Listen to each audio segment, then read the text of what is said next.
ہمیشہ سے بعد میں بینظیر بھٹو صاحبہ نے اس کی ترجمانی بھی کی اور بڑی حد تک اس کو امپلیمنٹ بھی کیا. لیکن میں سمجھتا ہوں کہ آج اس کے اوپر پاکستان پیپلز پارٹی کو غور کرنا ہوگا.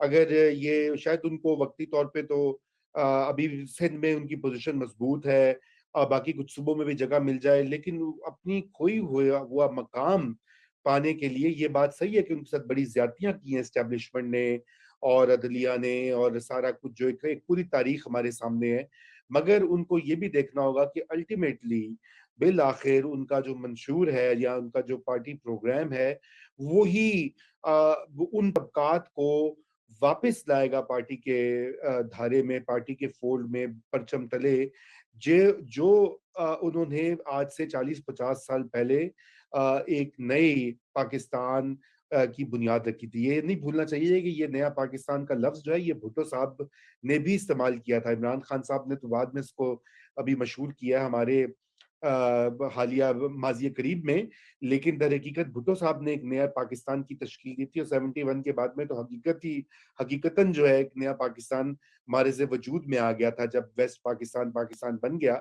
تو اب یہ وقت ہے کہ ان کو یہ سوچنا پڑے گا کہ وہ کیا ان طبقات کو, ورکنگ کلاس جو ہے, جو پاکستان کا مزدور طبقہ ہے, خصوصاً جو فیکٹریوں میں نہیں ہے, جو سڑکوں پر انفارمل سیکٹر میں کام کرتا ہے, جو ریڈی لگاتا ہے, جو وینڈر ہے, اس کے لیے کیا ایسی چیز ہے جو ان کو اٹریکٹ کرے گی. پاکستان کے 70% لوگ جو ہیں, آبادی جو ہے وہ 30 سال یا اس سے کم عمر کی آبادی ہے. ان کے لیے پاکستان پیپلز پارٹی کا کیا پروگرام ہے؟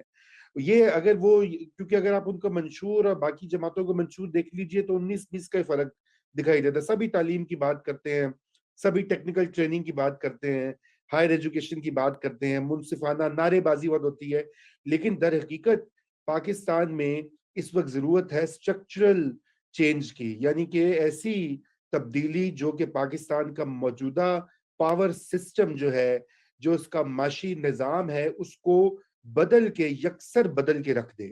یہی وہ نعرہ اور یہی وہ وعدہ تھا جس نے بھٹو صاحب کو, ذوالفقار علی بھٹو کو مقبول کیا, اور آج بھی ان کی مقبولیت موجود ہے. پاکستان میں ہر کوئی ان کو جانتا ہے, یاد کرتا ہے, اچھا ہے برا وہ ایک الگ معاملہ ہے, لیکن وہ یہی وجہ تھی کہ انہوں نے پہلے یہ ایک اسٹرکچر جو ہے تبدیلی اس کا نہ صرف منشور پیش کیا تھا بلکہ بڑی حد تک اس پہ عمل درآمد بھی کیا تھا اپنے 5 سالہ جو ان کا دور اقتدار تھا بحیثیت وزیر اعظم. آج پاکستان پیپلز پارٹی کا جو منشور ہے وہ نہیں ہے. ان کا پہلے جو گورنمنٹ بھی تھی اس میں بھی وہی آئی ایم ایف کا پروگرام تھا, وہی آئی ایم ایف کا پروگرام آج بھی ہم رو رہے ہیں. نواز شریف کی پہلے حکومت تھی, اس میں بھی یہی آئی ایم ایف کے پروگرام آ رہے تھے, جا رہے تھے.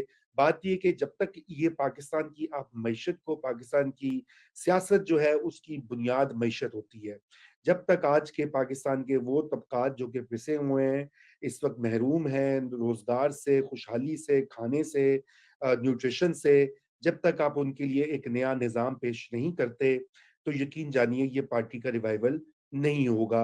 اور اسی کے لیے سوچ بچار ان کو آج کرنی ہوگی. ایک وہ زمانہ تھا, یہ دیکھیے بڑی خوبصورت تصویر نکالی ہے علی نے, جس میں کہ بھٹو صاحب, بیگم بھٹو اور پوری فیملی, بہت ہی زبردست تصویر ہے. اور جو ہے یہ تو بات یہ کہ یہ جذباتی ایموشنل لگاؤ تو ہے پاکستان پیپلز پارٹی کے فالوورز کو بھٹو خاندان سے, لیکن وہ لوگ جو نئی جو نسل ہے یا جو ابھی جنریشن بڑی ہو رہی ہے, ان کو اس طرح کی کوئی میموری نہیں ہے. ان کے لیے وہی سامنے ہوگا جو ان کو ایک پارٹی پروگرام پیش کیا جائے گا اور جس سے ان کو اپنے بہتر مستقبل کی نوید جو ہے وہ ملے گی. یقیناً بلاول بھٹو زرداری جو ہیں وہ ایک بڑے متحرک اور پروگریسو نوجوان ہیں اور اچھے خیالات, اچھی سوچ کے مالک ہیں, لیکن اب اس سے آگے بڑھ کر یہ ایک زمانہ تھا سولنگی صاحب, میں آپ کو بتاؤں کہ لاہور میں پاکستان پیپلز پارٹی کے ایک, جیسے آپ کو پتا, گڑھ ہوتا تھا, اور صرف گڑھ ووٹوں کے حوالے سے نہیں بلکہ لاہور کے جو دانشور تھے سارے, ڈاکٹر انور حجاد ہوں, فخر زمان ہوں, افضل توصیف, دیگر بہت سارے لوگ, یہ سب لوگ جو تھے یہ بھٹو صاحب اور بعد میں افتخار احمد, ہمارے افتخار احمد صاحب جنہوں نے کہا, یہ سب جو تھے یہ انہوں نے اس زمانے میں اس پارٹی کی داغ بیل کے وقت اور بعد میں اس کو ایک نظریاتی قبلہ, ایک نظریاتی کمپس دیا ہوا تھا. اس کے بغیر آپ آگے نہیں بڑھتے. یہ اب یہ جتنے بھی دیکھیں رضا، یہ کسی کو اچھا لگے یا برا لگے، لیکن جب 70 کے انتخابات ہوئے یا اس سے 3 سال پہلے بھی جب وہ پارٹی بنی تھی تو وہ لاہور میں ہی بنی تھی، جی ہاں اور لاہور بالکل میں ان کو جگہ نہیں مل رہی تھی میٹنگ کرنے کی، اور جب ڈاکٹر جی مبشر کے گھر پہ کی، اور وہ تصویر اگر آپ کے پاس ہے تو دیکھیں ان کے پاس بیٹھنے کی جگہ نہیں تھی. بالکل وہ ایسا ہے. بابا کسان مزدور، بابا سوشلزم جن کو کہتے تھے، شیخ رشید احمد، جو اصلی والے شیخ رشید احمد، جی وہ بھٹو صاحب کی گود میں بیٹھے ہوئے ہیں. اگر وہ تصویر آپ نکالیں تو یہ ان کا حال تھا. لیکن اس کے باوجود آپ یہ دیکھیں کہ جب 70 کے انتخابات کے نتائج آئے تو وہ بنیادی طور پر پیپلز پارٹی پنجاب کی یا پنجابیوں کی پارٹی تھی، کیونکہ 180 سیٹیں تھی اس وقت پنجاب اسمبلی کی. 180 میں سے 113 سیٹیں 113 سیٹیں جو ہے وہ پیپلز پارٹی کو ملی، اور جو دوسرے نمبر پہ ممتاز دولتانہ کی جو مسلم لیگ تھی اس کو صرف 15 سیٹیں ملی تھی. یہ آپ تصویر پہلے نمبر پہ 113، دوسرے نمبر پہ 15، بالکل اتنی بالکل بھاری اکثریت. اور یہ سارے وہ لوگ تھے جو الیکٹیبل نہیں تھے، جی ہاں یہ بالکل کھمبو کوئی اتنے مشہور لوگ نہیں تھے. یہ نواب بالکل وقت ان کو تانگے والوں کی پارٹی کہتا تھا. اور سندھ کے جو جاگیردار تھے انہوں نے پیپلز پارٹی کو مسترد کر دیا تھا، انہوں نے دیٹس ووٹ نہیں رائٹ دیے. دیٹس رائٹ سندھ اسمبلی کی 60 سیٹیں تھی، 60 میں سے پیپلز پارٹی کو سادہ اکثریت بھی نہیں ملی تھی. 28 سیٹیں ملی تھی 60 میں سے، جی 28 60 میں سے، ادھر 180 میں سے 113. تو بس یہ تو پیپلز پارٹی کی جو لیڈرشپ ہے وہ بتائے گی نا کہ یہ بات جو ہے وہ بالکل ریورس کیسے ہو گئی. ریورس کیسے ہوگی. بالکل یہ تصویر ابھی آپ نے دیکھی، آپ جس کی بات کر رہے تھے لاہور میں جب پارٹی کا قیام آیا، یہ دوبارہ سے دکھا رہے ہیں امیج. ناظرین یہ دیکھیے، یہ جو پیلے رنگ شیخ میں رشید احمد، دائرہ لگائی، یہ شیخ یہ بھٹو رشید صاحب کی بابا گود میں بیٹھے ہوئے. ان کے ساتھ دیکھیے. یہ بات تھی کہ یہ لوگ اس وقت کے یہ وہ پڑھا لکھا انٹیلیجنسیا جسے کہا جاتا ہے، وہ لوگ جو معاشرے کو جو ایک شعور اور ایک رخ، ایک ڈائریکشن دیتے ہیں. یہ وہ لوگ تھے اس پارٹی کے ساتھ. آج کی انفارچونیٹلی، اور ہمارے افتخار احمد صاحب جو ہمارے یہاں پہ نیا دور میں بہت آتے بھی ہیں، آپ ویسے بھی ان کو جانتے ہیں سب، وہ اس وقت کیمپین لیڈر تھے پوری پارٹی کے لاہور میں، اور اس کے بڑی دیر تک بسر رہے، مارے بھی کھائیں. 1970 کے الیکشن میں انہوں نے بڑا حصہ لیا. لیکن آج کا جو پیپلز پارٹی ہے وہ اس کے پاس اس کو اسی طرح اس میں انویسٹ کرنا چاہیے. بینظیر بھٹو صاحبہ بھی بہت زیادہ توجہ دیتی تھی. یہ رضا ربانی صاحب ہوں، فرد اللہ بابر صاحب ہوں، اعتزاز احسن، اس طرح کے لوگ جو ہیں یہ بیک بون رہے ہیں پارٹی کی نظریاتی اساس کے. اور محترمہ جو ہیں وہ بڑی ان کو امپورٹنس دیتی تھی. بدقسمتی سے وقت کے ساتھ وقت کا پہیہ گھومتا ہے. آج ایسی بات نہیں ہے، اور اسی کے اوپر سوچ بچار کرنے کی ضرورت ہے. اگرچہ کہ بلاول بھٹو نے بہت زیادہ کوشش بھی کی ہے، انہوں نے آؤٹ ریچ بھی کیا ہے لاہور میں آ کے. وہ عمار علی جان سے بھی ملے اور لوگوں سے بھی ملے. وہ اچھی، بہت قابل تعریف باتیں، لیکن اس کو آگے بڑھاوا دینا چاہیے. صرف بڑا وڈیرا، مڈل سائز وڈیرا، چھوٹے سائز وڈیرا، یا مزاری وٹو اور اس طرح کے جو خاندان ہیں ان کو، وہ ٹھیک ہے الیکٹیبلز ہوتے ہیں، آپ کو ضرورت ہوتی ہے الیکٹورل نظام میں، لیکن وہ پارٹی کی آئیڈیولوجیکل ڈائریکشن نہیں سیٹ کرتے. جیسے کہ بھٹو صاحب نے سیکھا، محترمہ بینظیر بھٹو نے اپنے تلخ تجربوں سے سیکھا کہ یہ سب چھوڑ گئے، چاہے لغاری ہوں، دوسرے ہوں، اور وہی بیچارے عام کارکن جو ہیں یا وہ لوگ ان کے ساتھ رہے آخری وقت تک، فخر زمان صاحب اور دیگر اس طرح کے لوگ. تو یہ ان کی قدر کیجئے اور اپنی پارٹی کے اندر ان کو لائیے. ان کی اور یہ جو تصویر ہے محترمہ بینظیر بھٹو کھڑی ہوئی ہے ڈٹ کے، یہ جنرل ضیاء الحق کے مارشل لاء کے بعد کی تصویر ہے. یہ بڑی یادگار تصویر ہے کہ ڈٹ کے کھڑے نہیں ہوں گے جب تک آپ وہ ان حلقوں کے اور ان استحصالی قوتوں کے اس وقت تک جو ہے پارٹی کا ریوائول ممکن نہیں ہوگا. اسی کے ساتھ ناظرین ہمیں آج کے لیے اجازت دیجیے. ہم نے کہا کہ یہ اچھا موقع تھا کہ تھوڑی سی اس پہ بھی گفتگو ہو جائے. اور باقی یہ ہے کہ ہمارے تو یہ مشورے ہیں اور ہمارا یہ تبصرہ ہے، نہ ہم پیپلز پارٹی کے حق میں بات کر رہے ہیں، نہ ہم ان کے خلاف بات کر رہے ہیں. ہم بالکل اپنے آپ کو اس وقت ایک